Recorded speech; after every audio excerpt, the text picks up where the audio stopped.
آپ نے اکثر لوگوں کو دیکھا ہوگا کہ وہ دوسرے لوگوں سے ملتے ہی ان کے ساتھ اس طرح ہو جاتے ہیں جیسے بہت پرانے دوست ہوں، اور دو چار ملاقاتوں کے بعد ان پہ یہ گمان گزرتا ہے کہ جیسے برسوں سے بہت گہرے دوست ہوں گے۔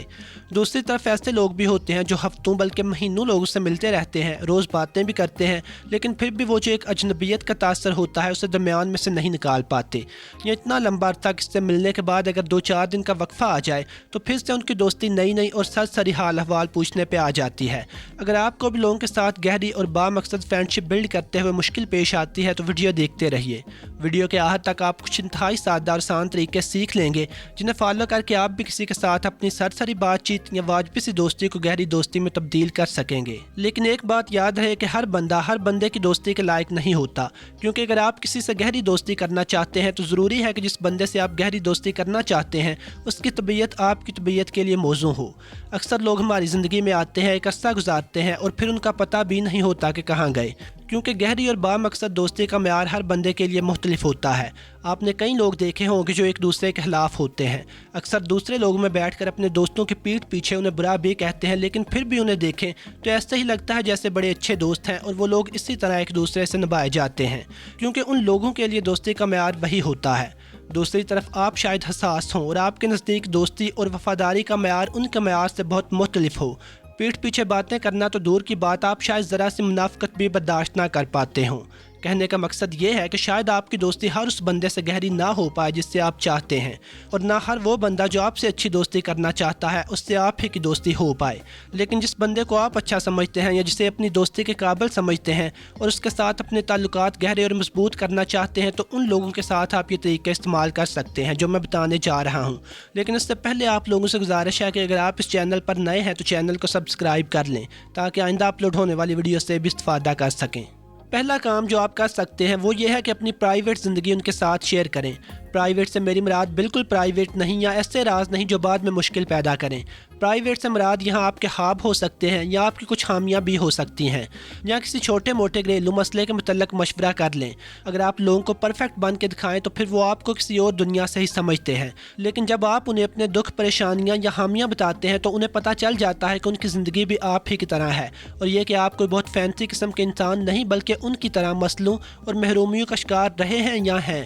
لوگ تو پہلے سے ہی کسی اچھے رازداں اور دوست کی تلاش میں ہوتے ہیں جس کے ساتھ وہ اپنی زندگی کو شیئر کر سکیں۔ اگر آپ کوئی راز پہلے شیئر کر دیں تو وہ اپنے راز آپ کے ساتھ شیئر کرنے کو محفوظ سمجھتے ہیں، لہٰذا اپنی پرائیویٹ زندگی کے متعلق لوگوں سے باتیں شیئر کرنے اور ان کی باتیں سننے سے اپنائیت اور قربت کا احساس بہت زیادہ بڑھ جاتا ہے، اور دوستی اور تعلق بھی انتہائی مضبوط ہو جاتا ہے۔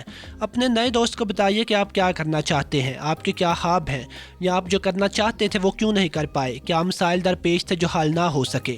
اس طرح نہ صرف آپ کے اندر کا بوجھ ہلکا ہوگا بلکہ آپ کا دوست بھی آپ سے اپنی ناکامیاں یا محرومیاں شیئر کرتے ہوئے ایزی فیل کرے گا۔ یہ میوچول شیئرنگ دنوں میں آپ کی دوستی کو مضبوط کر دے گی۔ دوسرا کام یہ کیجئے کہ ان کے کام آئیے۔ اگر انہیں کوئی کام ہو جو آپ کی مدد سے ہو سکتا ہو تو بغیر کسی لالچ اور بدلے کی امید کے ان کا کام کروا دیں۔ اگر آپ 2-3 دفعہ بغیر کسی صلے کی تمنا اور کسی قسم کے لالچ کے ان کے کام آئیں گے تو وہ خود ہی آپ کا خلوص محسوس کر لیں گے اور آپ جیسے اچھے اور مخلص انسان کے ساتھ اچھی اور گہری دوستی کرنا چاہیں گے۔ اگر آپ ان کے کام نہیں بھی آ سکتے تو کم از کم ایموشنل سپورٹ تو دے ہی سکتے ہیں، لہٰذا ان کی بات ہی توجہ سے سن لیجئے۔ بلکہ اگر آپ معاملے کو سمجھ کے خود ہی اپنی مدد کی پیشکش کر دیں تو اور بھی اچھی بات ہے، کیونکہ بہت سے لوگ مدد مانگنے میں جھجک محسوس کرتے ہیں کہ کہیں اگلا بندہ یہ نہ سمجھے کہ وہ معاملہ اس پہ تھوپ رہے ہیں۔ تیسرا آپ یہ کر سکتے ہیں کہ کوئی کام اکٹھے مل کے کیجئے، جیسے اگر آپ کسی دفتر میں ہیں یا کالج میں ہیں تو ان کے ساتھ مل کے کسی پروجیکٹ پہ کام کر سکتے ہیں، یا اگر آپ محلے میں ہی دوست ہیں تو بھی کوئی کام جیسے مسجد کے کسی کام کی ذمہ داری یا محلے کے کسی کام کی ذمہ داری مل کے پوری کریں۔ کسی کام یا مسئلے کو مل کے حل کرنے سے بھی آپ کی دوستی گہری ہوگی۔ اسی طرح کسی مشکل صورتحال سے اکٹھے نمٹنے سے بھی دوستی مضبوط ہوتی ہے، جیسے کسی لڑائی جھگڑے میں ایک دوسرے کا ساتھ دینا، یا ویسے ہی کسی مشکل مرحلے میں ایک دوسرے کے ساتھ رہنا، جیسے کہیں دور گاڑی خراب ہو جانے سے مل کے مسئلہ حل کرنے کی کوشش کرنا یا وہیں رات گزارنا۔ ایک اور کام یہ کہ آپ اپنے نئے دوست کے ساتھ کہیں گھومنے پھرنے کا پلان بنائیے اور خوب موج مستی کیجیے، اس سے بھی آپ کی دوستی گہری ہوگی، کیونکہ گھومنے پھرنے کا مطلب یہ ہوگا کہ آپ ان کے ساتھ زیادہ ٹائم گزاریں گے، زیادہ گپے ماریں گے اور زیادہ کنیکٹ ہو سکیں گے۔ جیسے اگر آپ اسٹوڈنٹ ہیں تو 6 مہینے روز کلاس میں ملنے سے آپ کی دوستی اتنی گہری نہیں ہو پائے گی جتنی ایک آدھ دفعہ کالج سے ہٹ کے کسی اور جگہ موج مستی سے ہوگی۔ اس لیے آفس یا کالج سے ہٹ کے بھی ان کے ساتھ پلان بنائیے اور ہلا گلا کیجیے۔ اس کے علاوہ اپنے نئے دوستوں کے ساتھ ون آن ون بات کرنے یا پھر فون پہ بات کرنے کے علاوہ ٹیکسٹنگ کی بھی عادت ڈالیے. کبھی کبھار رات کو 1 آدھ گھنٹہ ٹیکسٹنگ سے بھی آپ کی دوستی گہری ہوگی. اس کے علاوہ کچھ اور ٹپس بھی ہیں جو آپ فالو کر سکتے ہیں، جیسے انہیں گفٹ دیجیے. اگر وہ کوئی غلط کام کر رہے ہوں تو انتہائی ایمانداری سے مشورہ دیجیے کہ کیسے یہ کام انہیں پچھتاوے سے دوچار کر سکتا ہے. ان کے ساتھ ان کی پسند کی کوئی ایکٹیویٹی کیجیے. ان کی فیملی کے باقی لوگوں سے بڑے پرتپاک انداز سے ملیے اور انہیں بھی جاننے کی کوشش کیجیے. اور اس کے علاوہ ایک اور بات، میرے چینل سے بھی دوستی پکی کر لیجیے. یہ تو کوئی مشکل نہیں، یہ بٹن ہے. اور ہمیشہ کی طرح ویڈیو دیکھنے کا بہت بہت شکریہ. خدا حافظ.